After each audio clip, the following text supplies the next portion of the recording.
తాజాగా అంబేద్కర్ కోనసీమ జిల్లాలోని కాట్రేసికోన మండలం చెయ్యేరు జలకుంట గ్రామంలో గవర రాంబాబు అనే వ్యక్తి ఇంట్లో రాత్రివేళ ఓ 6 అడుగుల నాగుపాము ప్రవేశించింది. ఇంటి ఆవరణలోని మొక్కల్లో ఏదో కదులుతున్న అలికిడి విని బయటకు వచ్చిన ఆ ఇంటి యజమాని మొక్కల్లో కనిపించిన ఆ పెద్ద పామును చూసి ఒక్కసారిగా భయపడ్డాడు. ఆ పాము ఇంట్లోకి ప్రవేశించేందుకు ప్రయత్నిస్తుండగా దానిని బెదిరించి అడ్డుకున్నాడు.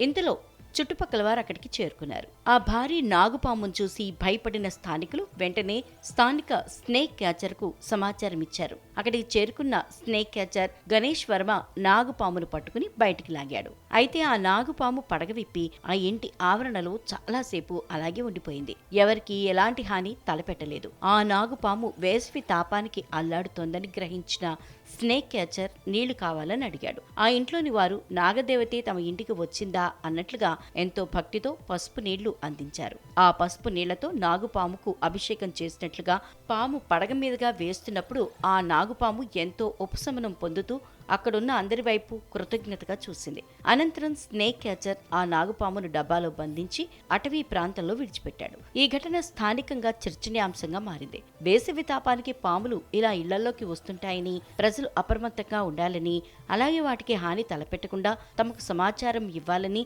స్నేక్ క్యాచర్ గణేష్ స్థానికులకు తెలిపాడు.